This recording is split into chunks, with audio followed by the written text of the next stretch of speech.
આવા પ્રકારના પ્રશ્નોમાં મિત્રો મહેશ અને વિરાજની હાલની ઉંમરનો ગુણોત્તર 5:4 છે। જો 6 વર્ષ પછી મહેશની ઉંમર 41 વર્ષ થશે તો હાલમાં કેટલી હોય? 6 પછી 41 તો હાલમાં 35 હોય, તો એમ કહી શકીએ છીએ મહેશ છે એ હાલમાં 35 વર્ષનો છે।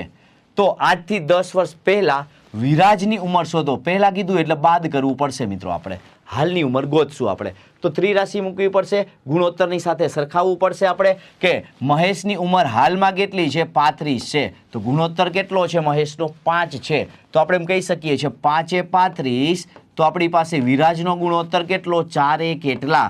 આના પરથી વિરાજની ઉંમર મળશે 4 × 35/5 કરો એટલે આપણને ગણતરી થશે 5 × 7 = 35 ને 7 × 4 = 28, તો વિરાજની હાલની ઉંમર કેટલી થઈ ગઈ? 28। આપણે 10 વર્ષ પહેલાં મેળવી છે તો આપણા માટે 18 વર્ષ થશે મિત્રો। આવી સરળતાથી 100 ટ્રિક્સથી પ્રશ્નોને ગણવા માટે અમારી ચેનલને સબસ્ક્રાઈબ કરો।